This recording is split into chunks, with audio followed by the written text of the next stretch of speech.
रहमान रहीम अस्सलामुअलैकुम या अली हक हैदर। उम्मीद करना जी सारे भरा ठीक हो तो अल्लाह ताला तुहानू सारे ठीक रखे जी।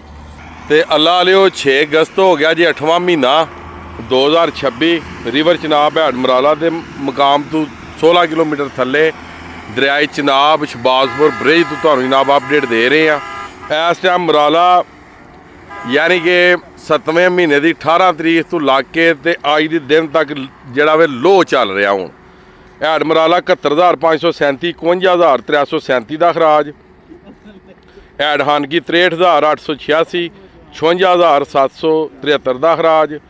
हैड कादराबाद 60,409, 53,409 का अखराज। रह गई गल ला लियो अपडेट की, तो यह तुसी सोडा वे सकते हो। यह रिपोर्ट तुहानू दे रहे हैं महकमा इरीगेशन की। बाकी दरिया के भी तुसी वेख लो, वो सामने साडा जिहड़ा पैमाना है वह भी लगे आ। बाकी हैड कादराबाद 60,409, 53,409 का खराज। हैड त्रिमू 80,453 तो 69,253 का खराज। हैड पाइना 75,227, 62,327 का खराज।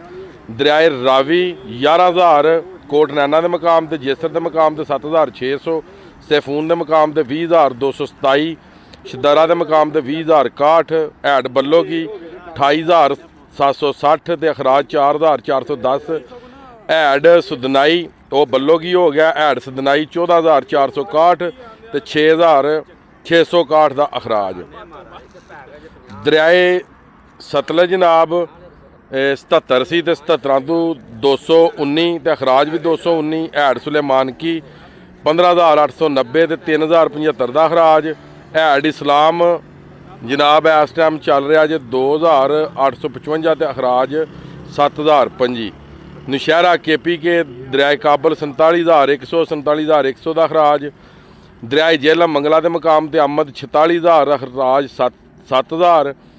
तो दरियाए जेहलम हैड रसूल बराज 7,006 तो अखराज 0। मंगला डैम जोड़ा वो जनाब 46,000 जे तो अहमद 7,000। उत्ते सारे जिन्ने भी ने अखराज दसा दे। तरबेला डैम 2,31,400, कालाबाग 3,57,074, चश्मा 3,26,524, तोसा 2,20,846, गुड्डू बराज 1,99,145, सखर बराज 1,59,100 तो कोटरी अल्लाह लियो 1,31,045। यह भी तुसी सारे अपनी अखां नाल वेख लो जी, तां किसी किस्म का अखराज दसे तुहानू सारे। मुकम्मल जी रिपोर्ट ये तुहानू दे दी जी सारी।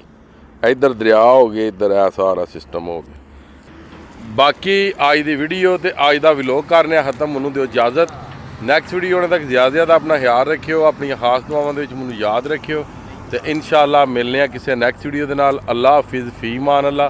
वीडियो नू सारे भरा यार कोशिश करा करो ज़्यादा से ज़्यादा शेयर कर छड़िया करो जी।